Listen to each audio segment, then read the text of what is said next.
Good evening, everybody, and welcome back to the Nexus Gaming Series. I'm going to be your caster, Bahamut, for our final best of 3 of the evening for the Division B West playoff games. This is going to be the number 2 seed of Uncomfortably Numb versus the number 7 seed of Reborn Knights White. This time I did definitely check the standings and I made sure I got it right. Blonde Duchess, thank you so much for the tier 1 subscription. Also, Ziltoid, thank you so much for the raid. As we get into this, we are going to get into Towers of Doom. And if you're sitting at home and you just got yourself some beautiful Asmopogs and some finger guns, well, I'll get you. I can't even pay attention to myself right now trying to say this, but either way, if you just raided over and you just bought yourself, or you just got yourself a delicious new sub, you're wondering how we got to Towers of Doom, let me go ahead and update you. There we go, I finally was able to do it. But Cat Peach, thank you for coming by, my friend, as well. Blonde Duchess, thank you once again for the sub, and Ziltoid, thank you again for the raid. The home team this evening, or I guess the higher seeded team of Uncomfortably Numb, opted for map pick priority. They banned out Volskaya, Foundry, and Braxis Holdout. Dragonshire and Tomb the Spider Queen were banned out by the members of Reborn Knights White, and Towers of Doom will be our game number 1 in our best of 3 series, chosen by Uncomfortably Numb, giving first pick, first ban over to the members of Reborn Knights White. As we go ahead and jump back into our draft, we already see a Lunara and, a Junkrat being removed from this game. They could go into more poke. They could ban out something like a Jaina or a Hanzo if that's really what they don't want to deal with on the side of Reborn Knights White. At least with the Junkrat early, they're kind of showing that poke and that displacement is something they don't want to deal with. But even with the first pick priority, they do not want to see Akira in this game, and she's going to be right out of there. Yo, Slavic, how you doing, bud? Wait, you're in the game. Ektar, how you doing, friend? Just got out of a game. How do we get to Towers of Doom? I managed to stumble my way right through that. Hey, I go to bed now? Wait, what? No, you have to play a game. Yo, Goon! Thank you so much for the tier 1 subscription. Thank you so much. Enjoy your Asmopogs, your finger guns, and your gilded beard, my friend. I can't wait to pull up Murky. Don't even give that to me. Yo, B-Train, how's it going, bud? Thanks for coming by. Welcome to everyone. Ray, how are you? Or I guess Raven. Raven X? Raven? Ray? Thank you for coming by, my bud. Thank you. Thank you to everyone who's hanging out in chat, lurking, following, subbing as well. In the game, I missed what... See, there's 30 seconds, so I accidentally don't know. Yeah, Baha, I'm somehow here. Yes, somehow. Can I play? Yo, Smitty, what's up, bud?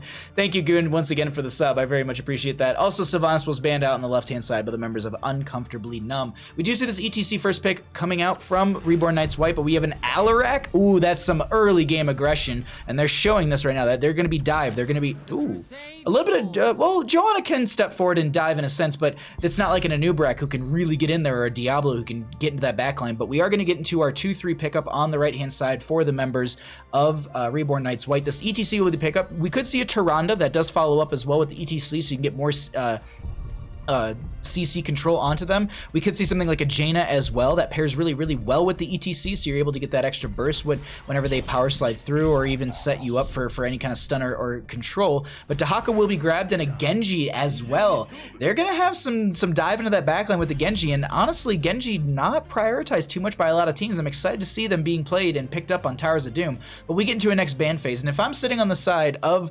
of Uncomfortably Numb, I know that Reborn Knights don't have a support now, and I'd be looking and saying ETC pairs well with what? Stukov strong here, Alexstrasza works, Tyranda's also a good option. What do we not want to deal with? I personally would lean into Tyrande a little bit, but they're actually going to go for Uther. They don't want to deal with the Divine Mosh or the Divine Dragon Blade. It's something that teams still run here and there, but it just hasn't been that popular. But just getting rid of any of that kind of stuff, they're just like, you know what? We're fine with the Tyrande, we're fine with everything else. We don't want the Uther, and that makes sense. That definitely makes sense.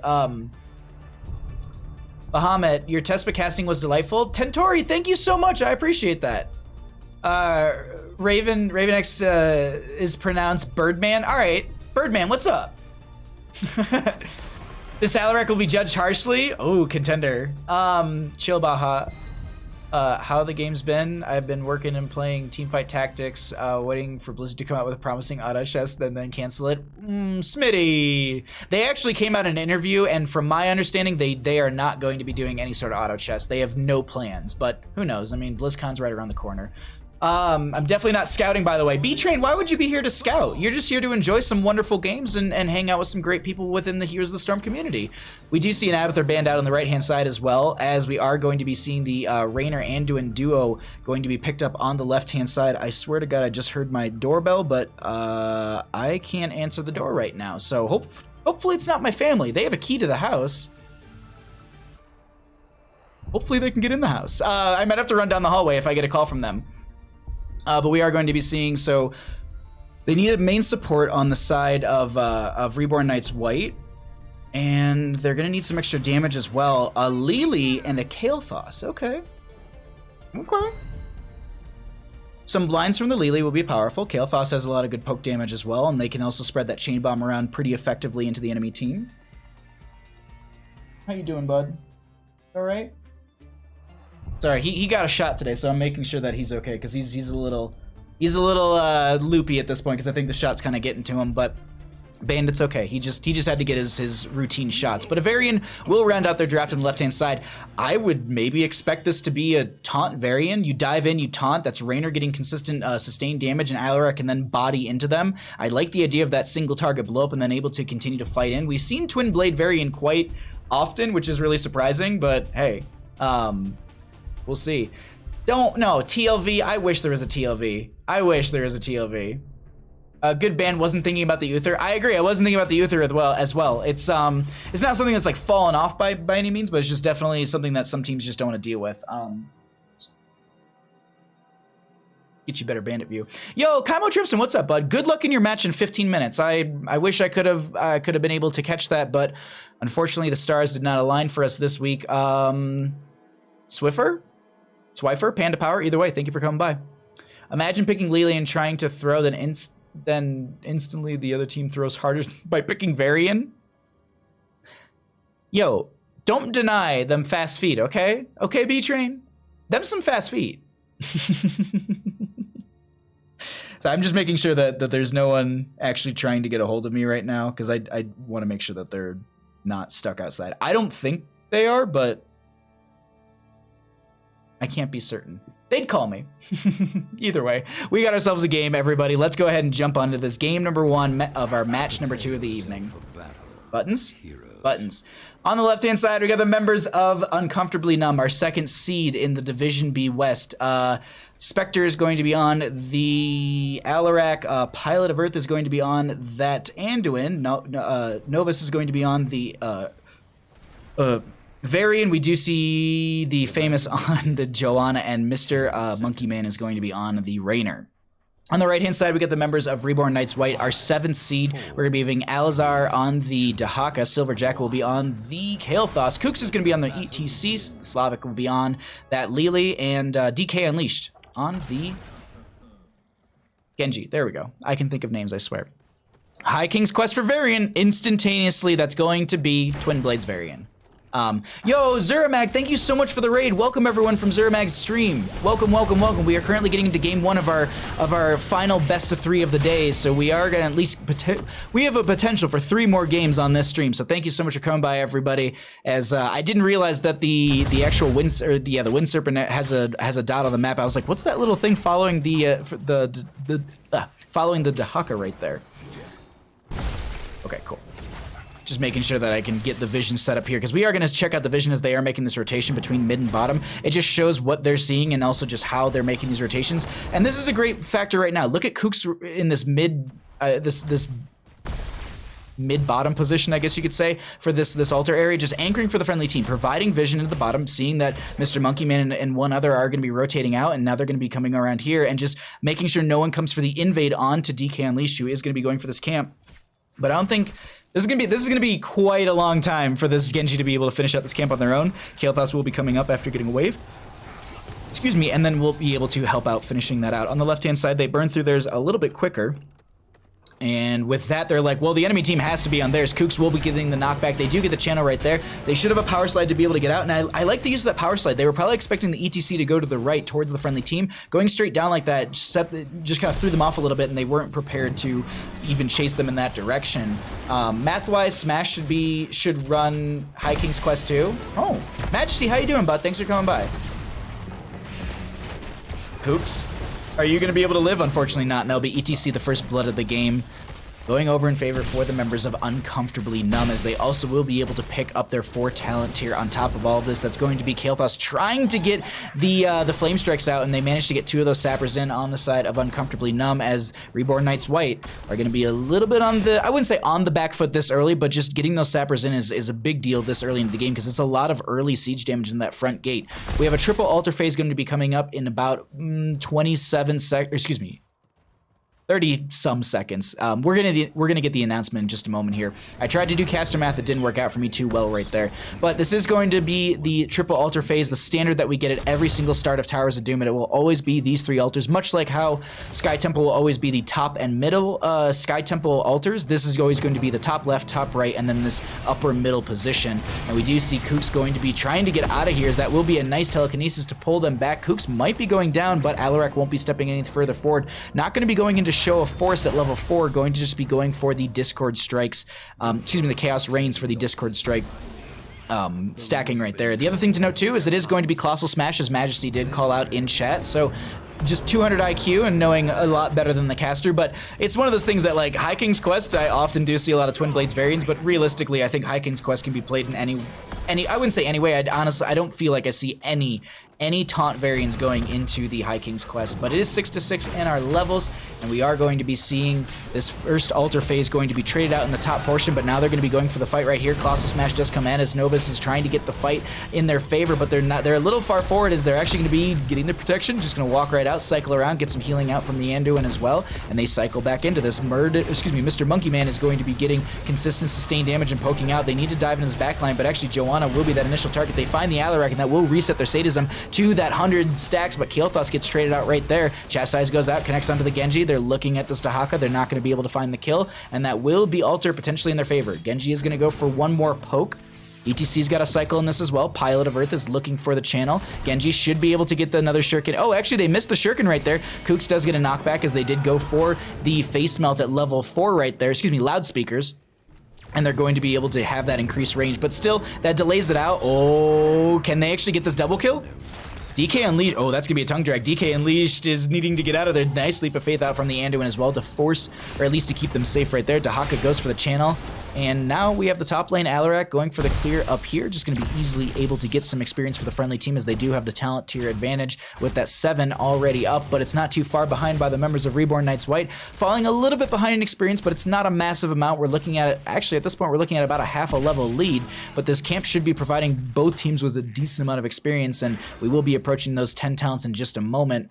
All right, well, in 3 levels, but we'll look at some of the other numbers in just a second here, as we haven't looked at what the healing experience as well as the damage numbers look like. We also do see the subdue for that. Joanna going to be trying to get the 4 stacks, but even then, if you hit 2 heroes with it, that passive that you get from it, or I guess not so much passive, but just even the baseline, that if you're hitting 2 heroes, that 80% slow is so impactful for a friendly team, and they are going to be trying to push these sappers in once again. They've got 3 sappers still up and alive. Kael'thas going to be throwing out another flame strike to try and just get this wave a little bit cleared out. 2 sappers remain on both sides. One of them going to be going down. Huge telekinesis to pull them in. Joanna with a great pull in as well with that condemn, and they also get that slow with the punish, as I noted before. Not on all 4, but still on 2, and they got that 80% slow, while Alarak cleaned up on the Genji, gonna build up that sadism a little bit further. They did go into the telekinesis, or excuse me, the applied force at level 7, and that is going to be reducing their overall sadism by 10%, so they're going to be down to that 90 always whenever they do die, but that is going to also be them increasing the range and the push. Like, that's a very, very impactful feature to have for them, because if you can now just stack up that, I'm trying to think of the word for it, Take the altars. I just said it a million times, sadism, then you're going to be able to then body. It's just one of those things, like, if you can build up your sadism to at least 115 area, it's a very devastating Alarak to deal with. Slavic though, oh, they almost had the channel right there. Varian gets the channel in the altar above, or at least we'll try to, as that will be the Genji stalling them out for now. We're gonna pull away the talents because we just need to be able to see a lot more of the map right now. I'm gonna try and hover between these 2 lanes, as it actually looks like there's no one for the channel right now. Varian and the Genji are gonna be battling it out. They're gonna step back into the friendly team. Looks like Varian gonna be backing off, going for the channel in that top mid position, as that's going to be Genji once again with an interrupt. They're maybe looking for a Colossal Smash onto them, but Alarak not going to be going into the Counter-Strike, going into the Deadly Charge, and let's see if they're going to be diving in with that right now. They've also got a Light Bomb. That's going to be the Deadly Charge. Kooks with the Power Slide. They end up going down, unfortunately, and that's going to be DK Unleashed. A huge Light Bomb as well as the Blessed Shield. They lock down this Genji consistently, and they pick up both of these altars. The members of Uncomfortably Numb comfortably sitting with a huge lead into the enemy core, as they are going to be taking 8 shots in total into this core, and that is going to be a barrage, putting them down to 24 core health to the core health of 36. And now with the Hyperion coming out, they want to siege into bottom lane a little bit harder and open this up further for themselves.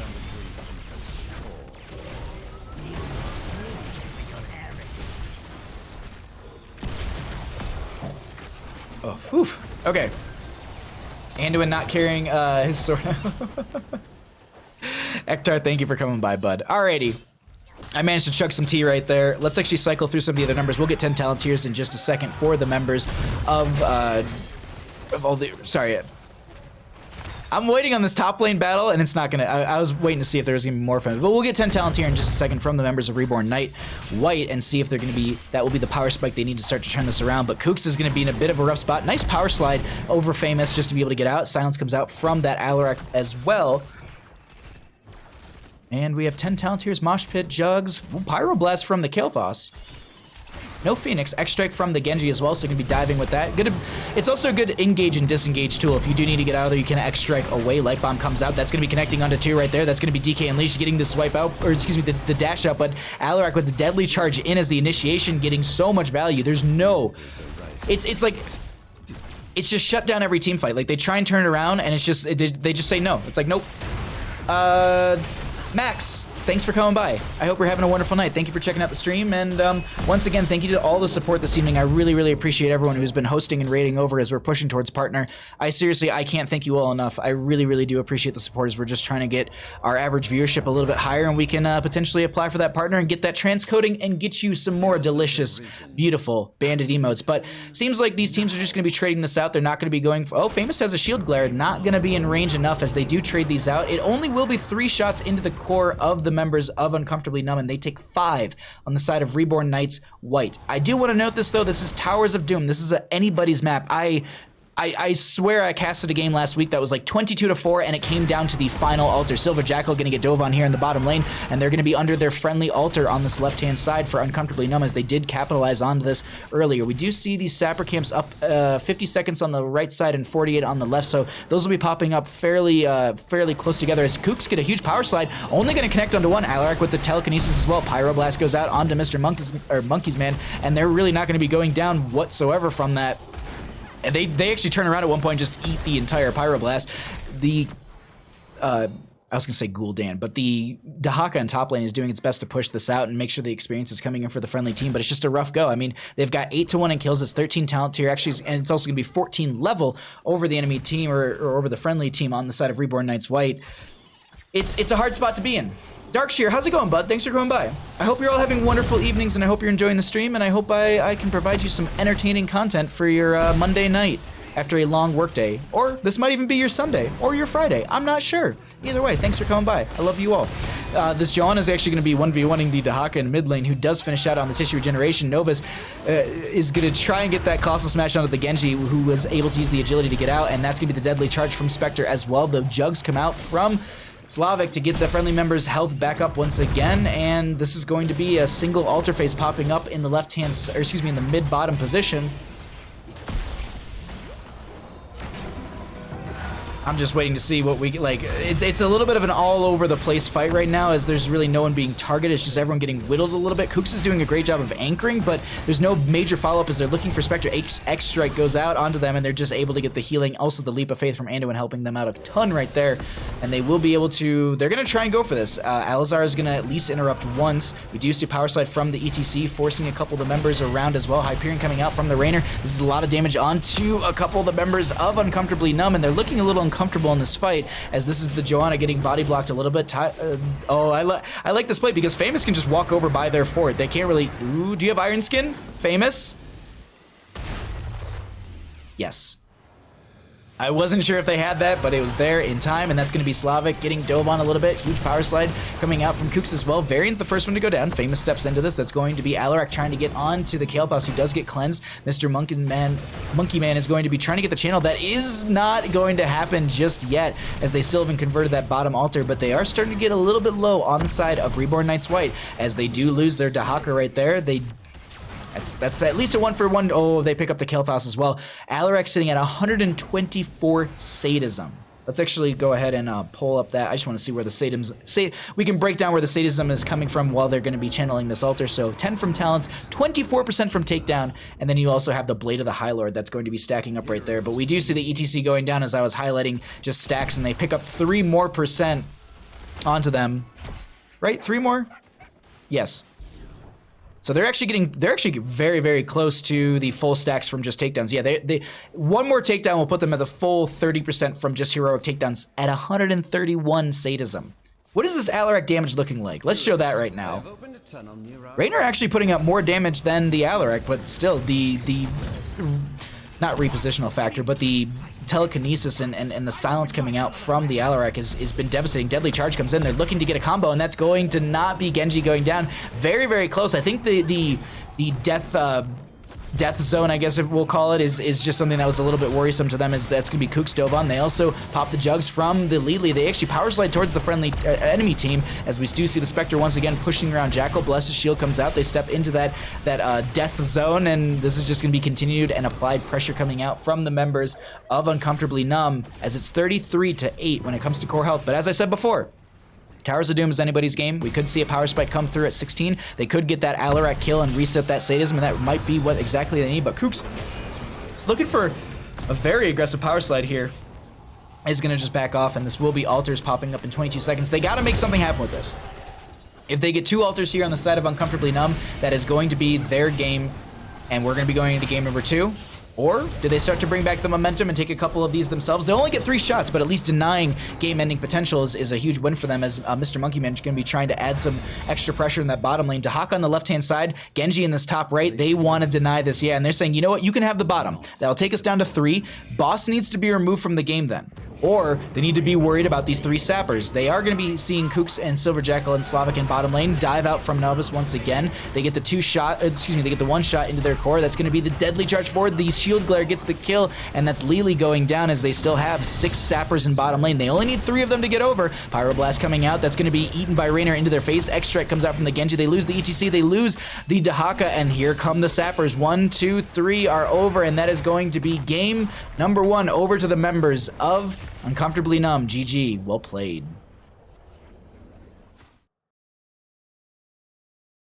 Yo, Jinxie Cat, how's it going? Wait, why are you should be playing your game. All right, really, really quickly, everybody, I just want to run to the front door and make sure, like, my parents aren't locked outside by somehow, some way they, like, lost the key to the door. So I'll be quiet for a second. I apologize. We're going to throw it over. Let me get the message out to the team as well. To Famous, right? No, I'm done. No, to Silver Jackal. Yeah. All right, I'm going to ask the map picker first pick while they deliberate that. I just want to double check on the front door and still make sure that there's no one locked outside, because they did ring the doorbell. So I'll be right back. Don't go anywhere. I love you all.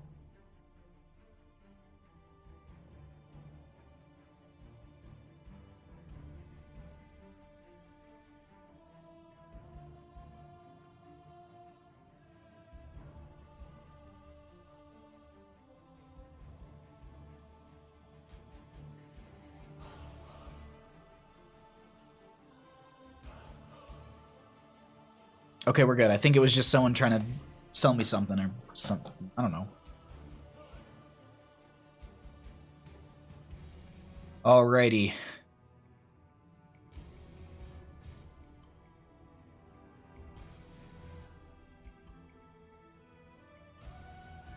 All right, that's it for that. Let's go ahead and bring it on back to us. Hello, everybody. Bandit's going to give you some breakdowns as well while we wait for the decision on map pick or first pick for game number 2. Thank you all once again for joining me. If you are new to the channel, this is your first time ever here, welcome. My name is Bahamut. I do a lot of casting of Heroes of the Storm. I do some casting for some other games here and there, but Heroes of the Storm is my primary game that I often do cast, and on this channel, I very much enjoy doing that. I look forward to doing this every day throughout the workday as well as after the workday. Sorry, I'm just also updating, and I keep saying but we're just getting into our next game as they have told me the map. Let me just update all of my little background information. Okay, that's all good on my end. Let's go ahead and get the lobby started here, and we'll get going into game number 2 here in just a second. But as I said, if you are new to the channel, please go ahead and do yourself a follow. I do a lot of casting. I've also been casting for the TESPA Collegiate Series. That actually just started this past weekend. I've been casting with Jayhow and Haloran. This weekend, I will be on Sunday, I'll be casting with Haloran. Sorry, I'm just trying to make sure that I get the teams with the right information. There we go. Okay, they're in here. We'll go ahead and swap those sides around. But either way, I love Heroes of the Storm. This is one of my favorite games to cast, and I'm glad that I have a wonderful community of people who watch these games, and we're working for that partner, and just thank you for being here and supporting the stream and just continuing to push us closer to that, and just thank you. Like, I love you all so much. I really, really do. And if you want to support the stream in any other way, shape, or form, it's appreciated, but it's not mandatory in any way, shape, or form. Just thank you. All right. I know I keep just repeating the same thing, but I'm also trying to make sure I get all of this lobby stuff all set up. All right, we got the last player invited. Yo, Jarshi, thank you so much for the Twitch Prime. I will follow you to the end of the world. Subscribed. Your casting yesterday was awesome. Thank you so much. I really appreciate that compliment. Towards the end of the day, I was like super lethargic and I didn't feel like I was doing a good job, but I'm glad you enjoyed it. I didn't do a good job of managing like eating food properly throughout the day, and so I was struggling in that game number 5 because I ate breakfast with my family at like 10 a.m. and then we had sound check, and then I had like a break. I made tea and stuff, and then we had to run a show, and then we had one more break, and then I took a shower and walked Bandit, and then I basically didn't eat anything from 10 a.m. till almost 9 p.m. because we finished casting, and then I ended up going because my parents are in town, so I convinced one of my neighbors to take them on a sunset cruise, and I was like, all right, yeah, like, because they've never been, like, I asked them on the boat, I was like, 20 years ago when you first ever came to Tahoe, like, did you ever think you'd go on a sunset cruise to Emerald Bay? They were like, never. And I was like, good, like, I gave you this opportunity, but it was a long day, and I'm glad that I could provide you all with wonderful, wonderful casting. It really does mean the world to me. Bahamut, hands down, the most entertaining HOTS caster, super infectious energy. Thank you so much, Tentari. That's all I want to give you all. It's just a great, energetic, fun cast. That's all I care about. And thank you, Caltania. Thank you for the follow as well. Teams are. All right, we got our teams in here. We're going to be getting set up for our game number 2, and we are going to be heading in here in just a moment. We just got to get the readies up from the teams, make sure they got their glasses of water, make sure they ran to the front door and made sure their family wasn't locked outside. But as always, I really appreciate all the support this evening. Thank you for following, thank you for subbing, and thank you for cheering on Bandit, the best caster in North America. I mean, I'm lucky that I know Bandit because otherwise I wouldn't have gotten the opportunity to cast TESPA Collegiate Series. Most of the time, actually, like, all the stuff I say for TESPA, he's right there, and it's mostly him telling me what's, like, oh, like, they're gonna go into this because, like, it's just an easy win for them. All right. All that aside, we got ourselves a game number 2, and let's go ahead and jump on into it. We got ourselves into the map that is going to be... And yo, Zadhots, thank you so much for the Twitch Prime subscription as we get into this game. To the end of the world. Subscribe. Thank you so much, my friend. I really, really appreciate that, Zad. And if you are Zad and you're sitting at home and you're like, Bahamut, wait. I just got here. I'm gonna use my Prime because I want some awesome Asmo Pogs and some finger guns. But like, why and how did we get to Infernal Shrines? We were just on Towers of Doom. What? Don't worry. I got you. It's okay. The home team this evening, are actually the higher seeded team this evening, is going to be Uncomfortably Numb as our second seed. They opted for map pick priority in our best of 3 series here. They banned out Volskaya Foundry and Braxis Holdout. Reborn Knights White, our 7th seed, had first pick priority in game number 1 due to that. They banned out Dragonshire and Tomb of the Spider Queen. Towers of Doom was that first map, chosen by Uncomfortably Numb and won by them. They opted for map pick on the side of Reborn Knights White going into game number 2, and that's going to be chosen as Infernal Shrines. And that gives Uncomfortably Numb first pick priority. And let's go ahead and get back into our draft, as we are going to instantly see a Lunara ban once again. And I think I said this before, but it seems like Reborn Knights White has a Lunara player. Like, it's like, all right. It's like when you see Enigmatic on the opposing side, you're just like, all right, well, we have to ban it. Like, there's a 75% chance that we will lose because there's an enigmatic Lunara, and that's just it's a comfort pick. And when you have that comfort, you're not worried about a lot of the other little nuances with the character. You're just fluid with them. You know the attack range, you know their attack speed, you know how quickly you can clear a wave, you know how quickly you can clear certain camps. You've been doing this for quite some time. It's like me on Azmodan. I'm not saying I'm like the best in the world, but I'd say that's my highest 1% hero, and I've been able to carry-ish or at least deal a lot of damage in a lot of those games because I know how much damage I can do with Azmodan at certain points in the game. Can I 1v1 someone? Can I take a camp by myself? At this point, you know, I'm 16 talent tier. I've got everything I want in my kit outside of my 20 talent tier. I know I can siege down a fort all by myself as long as I'm getting my autos in because of the bombardment, all of that, and cooldown reduction. So it's one of those things that, like, if you have a hero and you're super comfortable on them, like the Alarak, for example, in the last game, banning it out here makes a lot of sense, and that's why we also do see the respect ban onto the Alarak. But a Joanna first pick coming out from the members of Uncomfortably Numb, a strong first pick for the members of Uncomfortably Numb, as this will be a great hero for blinds, slows, grouping of minions, as well as the skeletal defenders. And then they also have the ability to pop that iron skin and then just kind of that self-cleanse in a sense, but also the ability to then just walk out of some hairy situations without being locked down too bad.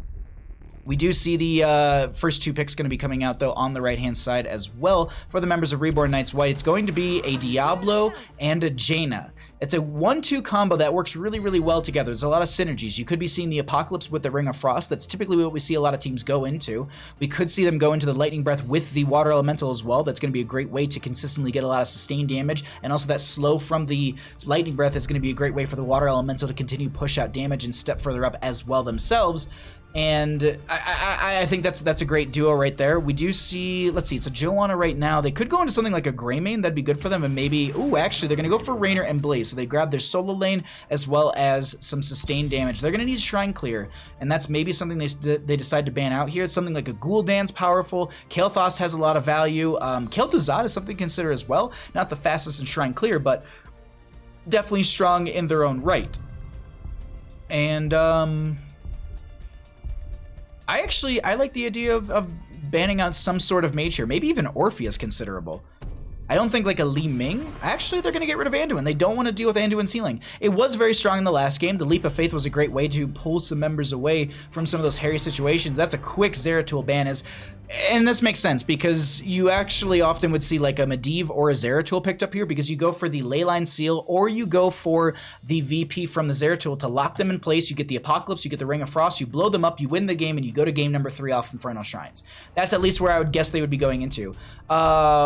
Is there the timeline where Water Elemental over Ring of Frost? I don't like this timeline. Oh, is this the timeline where Water Elemental over the Ring of Frost? I would say this. I see a lot of Ring of Frost Water Elemental, and I think it's very not situational, but it's the team's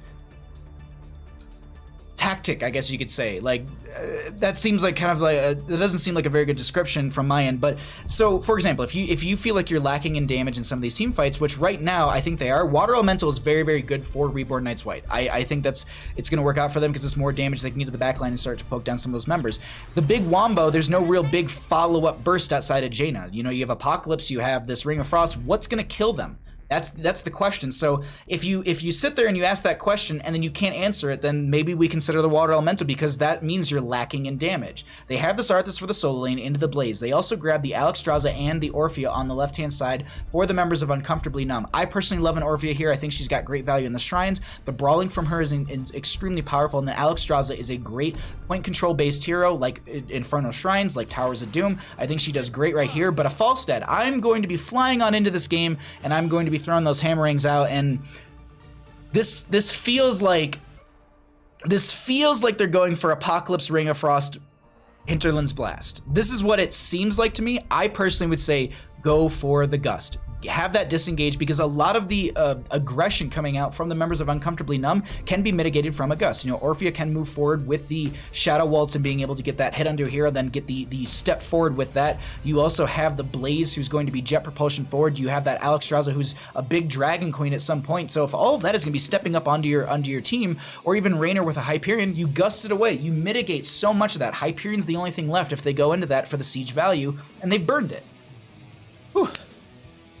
Overall, to answer you, Shinkari, on what my opinion is, or at least what timeline we're sitting in, Water Elemental versus Ring of Frost, I think Water Elemental is more prioritized, especially because a lot of the games go into that 20 range where you can get the Winter Mute, and Winter Mute is a very, very big buff. Consider that into the like, if we're doing Heroic 20s to Heroic 20s, the Cold Snap at level 20 for Jaina, where you get the center ring exploding as well after a short delay, that's not as good as Winter Mute, because Winter Mute is casting Jaina's basic abilities, the Ice Lance as well as the Cone of Cold at base damage, but it still is scaled to 20, so that's a lot of extra damage that you're bringing into the fight, and I think that's where a lot of teams say, you know, Ring of Frost has some good blow up and setup potential, but it's the Water Elemental sustained damage in the late game potential it brings into the table that really teams need to consider. But what we got to consider is game 2, and let's go ahead and get into it. On the left-hand side, we got the members of Uncomfortably Numb, up 1 game in our best of 3 series. Pilot of Earth is going to be on the Alexstrasza. Spectre is going to be on the Blaze. We have Kinknaz. I actually just realized we have some player swaps here.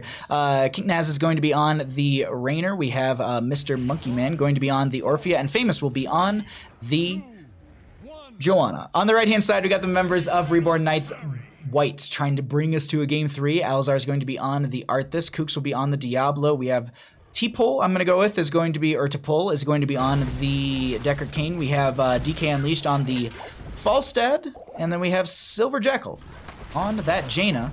Let's go ahead and check out our level 1 questing talents, as we do have Hammering build for this Falstad. Gonna pick up a couple quests right there. We also do see the Scroll of Identify, the Scroll of Sealing. No, I have it backwards.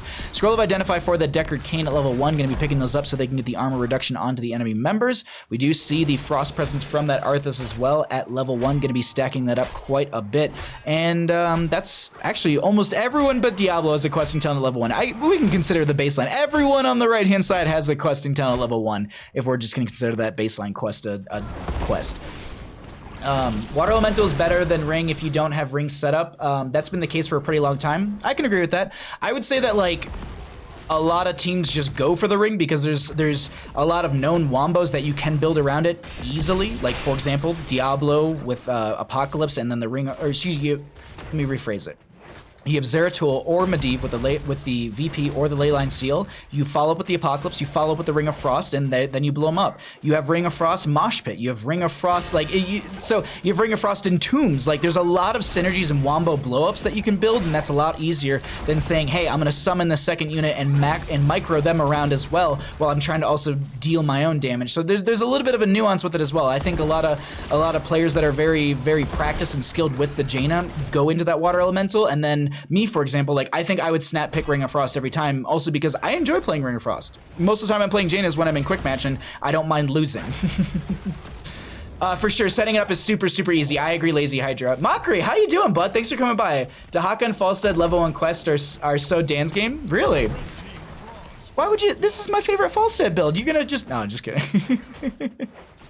I mean, I definitely see that you can get some value from that over time. It will scale, but definitely there's Wingman scales, I think, a lot harder, as I'm finding. I've been playing around with Falstad quite a bit, and I think that's the direction that I'm going to start heading into myself. I really, really do enjoy the hammering because I can stack it up a lot and get a lot of great late game damage, but I do agree, being able to steal away camps, especially on a map with 2, 4, 6 camps is going to be, no, I'm counting that wrong. 2, 4, 5.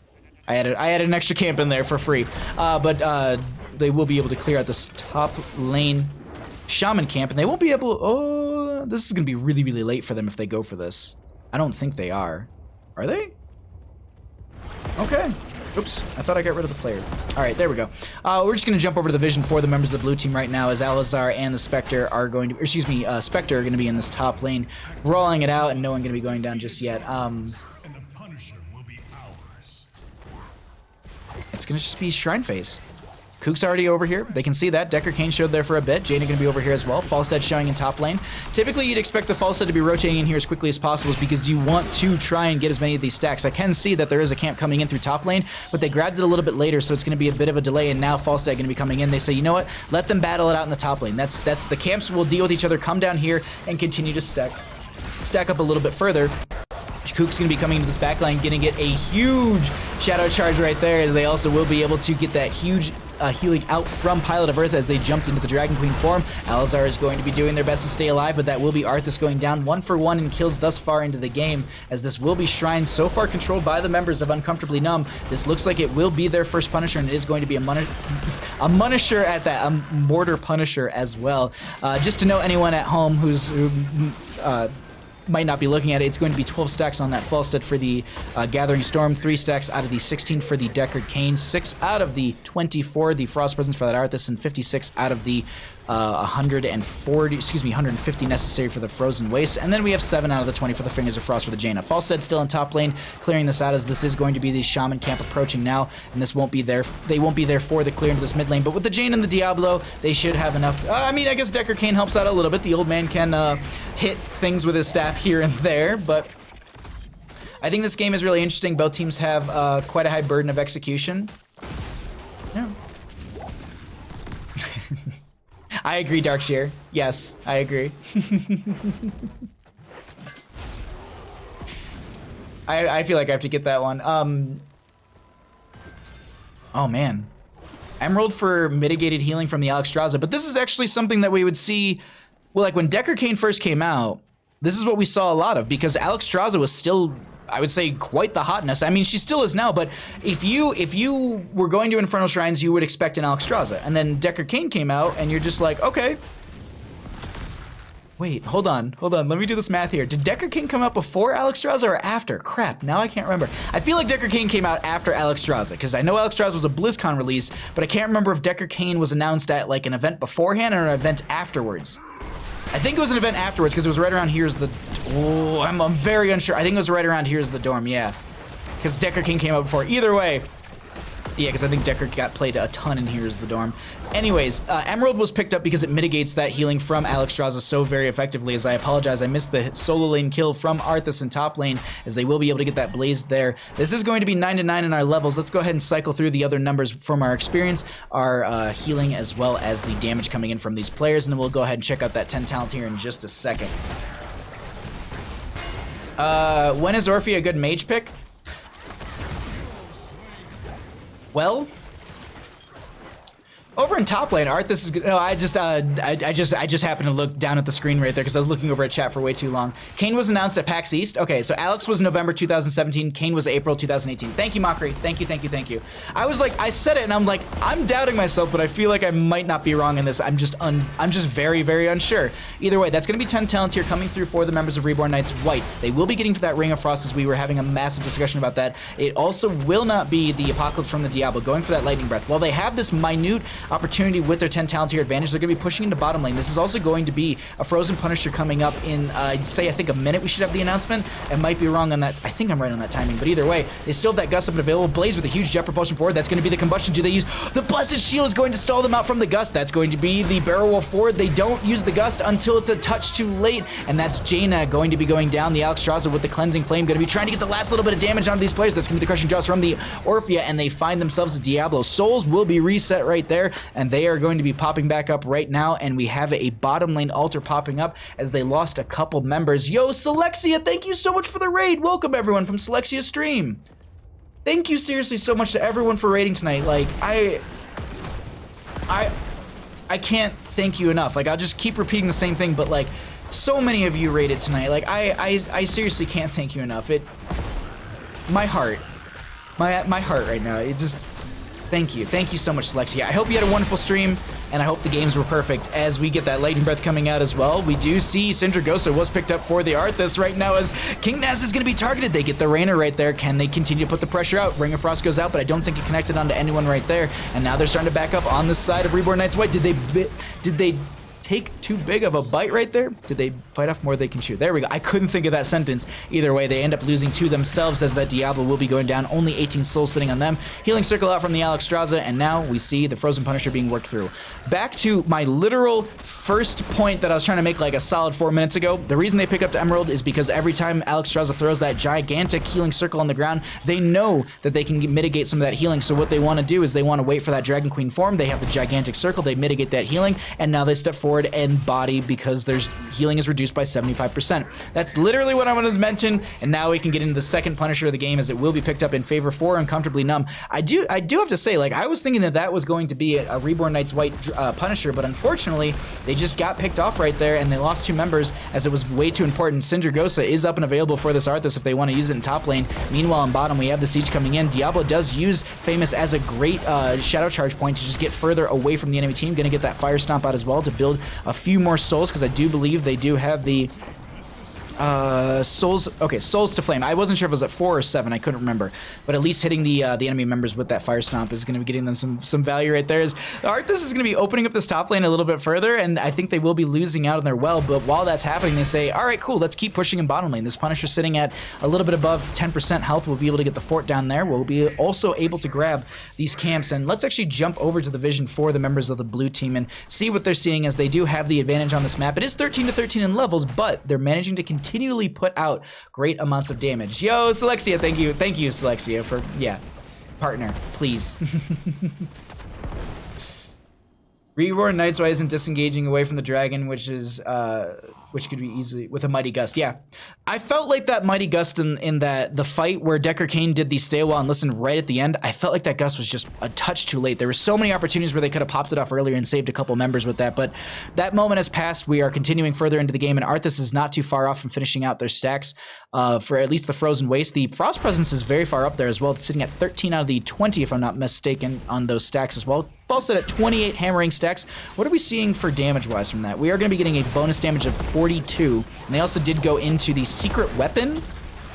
I was about to say boomerang, and then I was like, wait, why is the background yellow? So they went into secret weapon, which is interesting to me, because typically you want to go for Seasoned Marksman with that combo right there, but either way, Syndragosa, Ring of Frost, Lightning Breath, everything used. Stay a while and listen. Falstad with the Flight and the Gust, they push them back. That's going to be the Alexstrasza with the Cleansing Flame, but the huge Crushing Jaws pulling a couple members back. So far, they haven't got a kill, but this is going to be Orphea going down, unfortunately, and now the Falstad and friends will be chasing further. I guess, realistically, you are going to be able to throw out that hammering further, and you could maybe poke out better, but I don't know. I'm not sold on Secret Weapon, but I'm excited to see how they're going to utilize it and see how it works out for them. But that was a very good fight in their favor. They managed to pick off the Orphea. They start to get some momentum in their favor, as well as let's actually jump over to them and get an idea of what their vision looks like, as they are going to be setting up, and the next Punisher will be popping up in top lane. I don't think we're too far off from the announcement either, as it looks like Kook is going to be stacking up quite effectively on those souls as well. Going to be doing a little bit of double rotation in between top and mid to just try and pick those up a little bit faster for themselves, as they do finish out the souls right there, so they are fully stacked. This is going to be 15 to 15 in our levels. Let's actually jump through some of the other numbers, as we haven't looked at the experience, damage, and healing values in, I'd say, about a solid 5-6 levels, so at least we get an idea of what those look like. Nice use of the Frost, the Howling Blast from Alazar right there, as I think Spectre was going for a Jet Propulsion, but it was mitigated from that. Oh, hold on, Famous might be caught out right here. That's going to be a nice Shadow Charge into the wall. They also use the Iron Skin immediately. There's no Syndragosa just yet, as it's 7 seconds off from that, but they're going to try and push in this. Alazar way too far forward. Ring of Frost does come out. They lose the Arthas a little too early, and that Gust is available for Falsa as they push them back into the enemy team. They get the Alexstrasza. That's a 2-for-1 trade as they pick up another one. Can they manage to turn this around on the side of Uncomfortably Numb? It looks like they're actually a little comfortable in this fight, as they did lose 2, but they're still going to be sticking on this point. And as I said before, Falstad with that secret weapon going to be able to throw out those hammerings a lot further. Unfortunately, I don't know. Me personally, I'm a boomerang boy. That's really it. Boomerang is better, punish regardless. Hammering isn't exactly short range. Yeah, I mean, yeah, like, I don't know, like, the Secret Weapon, I think, has its value, but me personally, like, I think Boomerang just has a better clear. You can get a little extra burst damage, potentially. Like, I don't know, that's my jam. That's definitely my jam.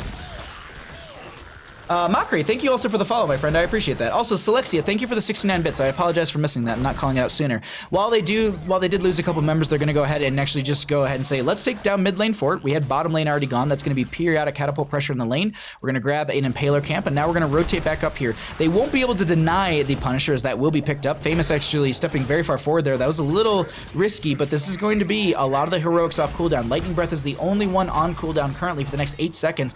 I don't think they should use Syndragosa here. I think they should... This is going to be easily in their favor. They should hold the Syndragosa, utilize it as they will be pushing up against the keep front gate. Falstad showing in mid lane, so they do know that it's a 4 members pushing this top lane. Granted, there is a Punisher up here as well, and that's something that's a little bit on the harder side of this. Is, you know, they could try and take a 4v5 fight in their favor on the side of Uncomfortably Numb, but the Punisher is going to have a great AoE stun, and you see that jump already going over. They throw out the Emerald as well, or excuse me, the Hydrogic Cube right there. Syndragosa does come out, Lightning Breath through the sidewall. The Spectre is going to get slowed a little bit, but they're not going to have much follow-up on top of it. Meanwhile, the fort, or excuse me, the keep is frozen, but there's really no siege damage going into it as the jump goes over. Shadow Charge in, Ring of Frost comes out. They're going to try and make some plays happen here, as that will be Blaze going down. A lot of the members are getting very low, as Jaina will be traded out, a 1-for-1 trade, as it looks like Blaze has lost their souls currently. They should have the insta buyback, as they do have full souls, or they did have full souls. That's, oh my god. Okay, I thought it was the Orphea getting that Shadow Wall to the last second, but that will be Orphea trade out for the Arthas. So a 2-for-2 trade. They get the fort and they get half the keep health, and that's a very, very strong push for the members of Reborn Knights White, trying to take us into game number 3. Oh no, DK Unleashed might get caught out here. If they can pick them off, that's a nice barrel roll, because they also picked up the updraft at level 4, so they have that increased range, but they're chasing further in. That's going to be Decker Kane trying to get the lockdown, and they do get the, oh, that's just Gust. There you go. I talked about this before. You gust away bad situations. I think a lot of teams can benefit from a Falstad that's just like, all right, we gust this. Like, we don't fight this, we gust it. I don't want to deal with it. It's over. It's holding Cindy forever? Yeah. I love a good Syndragosa game. Wait, he actually took Secret Weapon? What is that? What is that? Hold on. What is this Papega? Leon Papega. Oh my god. I thought it was a Papega taking notes, because it looked like a little white rectangle, and I thought they were taking a note right there. Rip Blaze's souls, yeah. Unfortunately, Blaze will not have souls right there, and they will be going down. Okay, I have to just chug water for a second right there. But we do see 18 to 18 in our levels, 8 to 9 in our kills. Most of the heroics are off cooldown, except for the Gust as well as the Cleansing Flame from Alexstrasza, but that's going to be the engage from with the Jet Propulsion. They get the lockdown from the Decker Kane. They still step further forward. Alexstrasza Healing Circle did go down on the ground, but no one really needing it. They do have this Impaler camp in bottom lane and another one in mid. They need to consider the top lane as well. This periodic catapult pressure will slowly win out that lane in their favor, as Bandit just left the room, and you're going to probably hear some barking here in just a second, as I believe my parents just came back. Or he's actually just a good boy, and he's... I can't believe it. He's not barking at all. 9919. Actually, if anyone's a fan of Brooklyn Nine-Nine, today is technically 9-9. I love that show. It's very, very good. But we are getting close to our 20 talent tier for both these teams. And I gotta say, for the members of Reborn Knights White, from game 1 to game 2, they're keeping very good pacing up against Uncomfortably Numb. They're almost going kill for kill in a sense. They actually have an advantage when it comes to the kills. We'll cycle through the other numbers, the healing, the experience, all that stuff as we get into our 20 talent tiers. We'll just wait for that, so at least we can see everything. Another thing to note really quickly is it is going to be the Jaina picking up the, or excuse me, not picking up, but she does have that Frostbite baseline that's sitting at 10k, or I guess 10.6k, so they need just another 4,400 kind of deal, a little bit less than that because there's that 7 at the end, but I can't do that kind of caster math that quickly. But this is still 19 to 19 in our levels, and we will be having 20s in just a second. I love that this camp is going to be grabbed here as we have the shrine popping up in this bottom lane position. This camp, if left to its own devices, will push out the lane and take down a fort. The catapult might be something that mitigates it, but we'll go ahead and we'll get into our bottom lane shrine, as this will be a Mortar Punisher. If they are able to get us on the side of Uncomfortably Numb, this will be huge for them. And I thought I heard the door open, but I didn't hear anybody come inside, so I'm a little worried. But either way, Lightning Breath comes out. That's going to be the Crushing Jaws as well from the Orphea. And this is just the Lightning Breath still coming out this entire time. They have that Hellstorm from Diablo, but they stood still for way too long as they go down. Ring of Frost and Cinder Ghost to come out. That's going to be the Cleansing Flame from the Alex Strauss. They lose the Orphea. 1-for-1 trade so far. The Spectre trying to get some sort of damage in this backline as they do get the healing from from the Deckard Cane potions, but they managed to pick off the Jaina regardless. A 1-for-1 trade. Mage for Mage. Actually, Diablo did go down, so it's more of a 1-for-2 trade. And now with Diablo back in, they're a little squishy, but they want to try and take them on as they're going to need to back off a little bit, at least on the side of this main tank, Joanna. Deckard Cane also went for the infinite potions. Blink is going to be for the Jaina so that she can get us some of those hairy situations. Orpheus still holding and Blaze still holding. Do they go for the upgrade onto the combustion? I wonder. No, Kanaki, don't say that.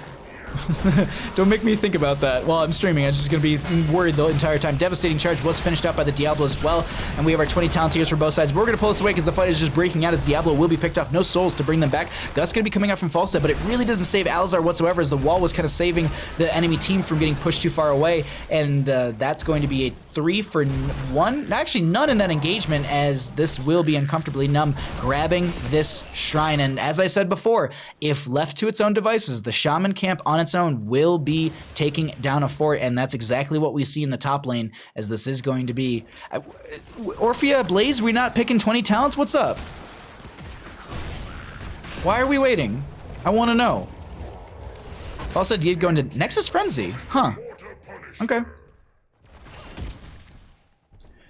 Bottom lane is going to be having the Impaler camp picked up as well. That sounded a little bit judgy, but my whole thing is like typically we see Epic Mount or the Wind Tunnel because you just if a team is just keeps stepping up to you like this constantly, this Wind Tunnel is a great way to mitigate it. But Falstad going to be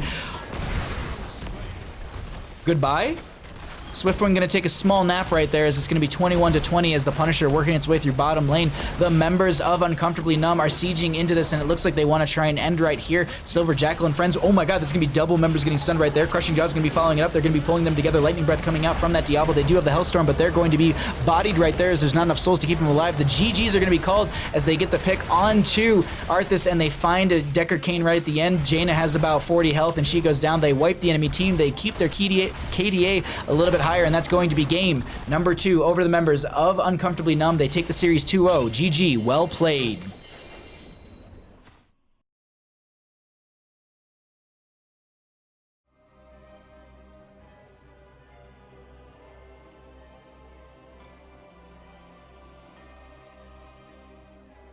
That was a very good best of 3 series right there.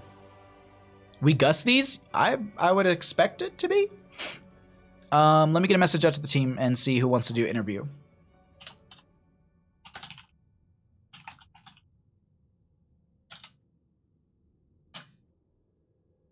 Alrighty, we'll show you talents as well as stats while we get the interview going here in just a moment. Let me jump into a lobby as well so we can get said interview rolling for all of us.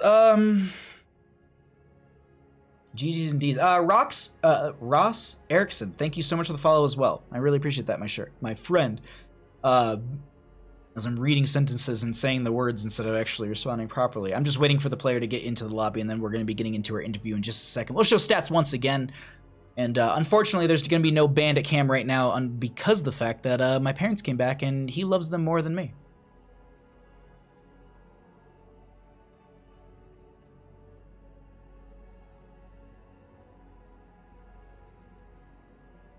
Good boy. All right, we got him back.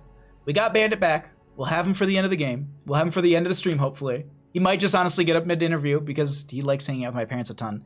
But we're just waiting to get... Okay.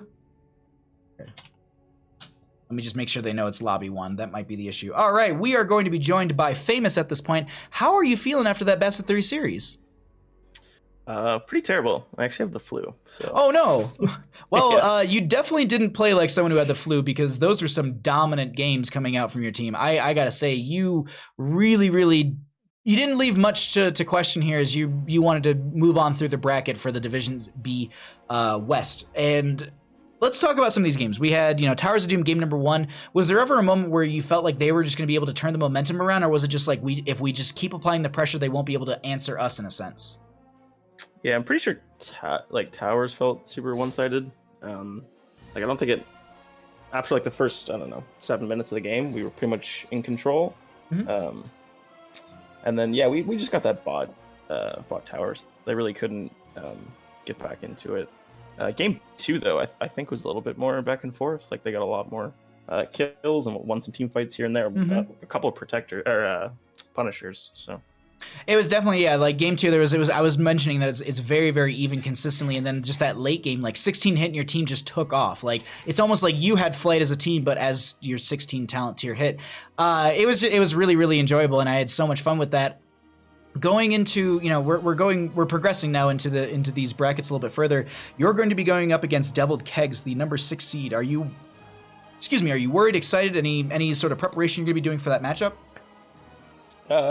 Yeah, I'm gonna have to do a whole bunch of homework. I'm pretty sure they have recently a whole bunch of roster shuffles, possession-wise. Oh. I think so I gotta kind of learn how they play the game now, because I haven't actually watched any of their more recent games. But we played them mid-season, and they were running a different setup. So okay, well, we'll see how that one works out. But now jumping over to the other side of the bracket, Roll One Esports versus Logical Decision. If you are able to beat out Deviled Kegs, who do you want to go up against? I like both teams. That being said, I expect Logical Decision. I think they're just more consistent than Roll One, but both are really strong teams. In terms of who I actually want to play up against, I think we match up pretty well against either or, so I'm kind of fine either way. But yeah, like I said, I expect it to be Logical, but I wouldn't be surprised if it was Roll One either. Hey, you never know. The Ace seed could come out and just pull out some great Cho'Gall games or something. Who knows? Maybe they just have an OP Probius they've never shown. They already beat the first seed, so... Yikes. Yeah, actually, no, let me look back. Yeah, the first seed of Unemployed Gaming was beat up by Roll One Esports in a 2-0 fashion, too. All of these games, except for Soak Every Lane versus Deviled Kegs, was a 2-0 fashion. But either way, it's so exciting, and the bracket's progressing so... interestingly. We're getting kind of our upper seeds, or I guess our high or lower seeds, I guess you could say, are going to be progressing further on through this bracket quite a bit. But you're kind of the last high contender going into this. Any sort of preparation doing as a team, or is it like we win tonight, we celebrate, and then we hit the books tomorrow hard, or is it just like we have a little bit of time to kind of practice and synergize and do some homework? Yeah, I'm definitely gonna have to do a whole bunch of research. Most of us don't actually have that much time to play the game right now, Mm-hmm. so it's more of the practicing kind of comes day of, and maybe once or twice before. I'd like to run a couple of different strategies, but I'm not sure if we'll actually have the time to employ them. So kind of just falling back on what we already know, and then figuring out some counter picks and all that kind of stuff. Oh, that's really exciting. Well, Famous, this was a great best of 3 series, and you took it in a 2-0 fashion. Before I let you run out of here, any shots that you'd like to give? The floor is all yours. Yeah, for sure. Thanks. Shout out to you. Always enjoy your casts, so I look forward to watching the replay. Shout out to our opponents, Reborn Knights White. That was a lot of fun. Appreciate the games. Shout out to Click Esports, which is where I usually play most of our games. It's a PC bar in Ottawa. If anyone's ever in town, it's off Maryville Road. Real great place. Go check it out. And shout out to NGS and the rest of Div B and my team. Well, thank you so much for the interview. Thank you so much for the games. I can't wait to catch you further down in the playoffs and see how you do up against your next matchup. But good luck. Have a great night, and I'll catch you very soon.